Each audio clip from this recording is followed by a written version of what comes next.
Without an index, PostgreSQL scans every row in your table. B-tree indexes are how you fix that. When you run create index in PostgreSQL without specifying a type, you automatically get a B-tree. It's the default index type. And that's no accident.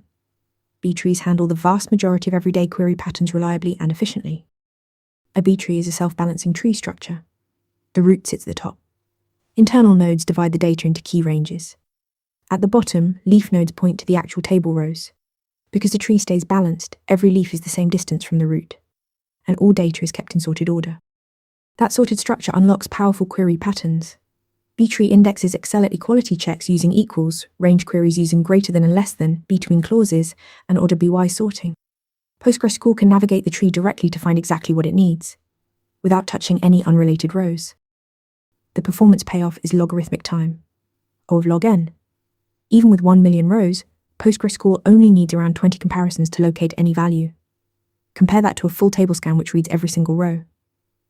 B-tree indexes work with any sortable data type: integers, text, dates, timestamps, and more. B-tree, PostgreSQL's default index, gives you O log n lookups for equality and range queries. Add one to your next slow query. Want to get better at answering questions like this? With Interview Mentor, you practice real interview questions out loud. You get personalized feedback and a grade on every answer, and you can track your improvement over time.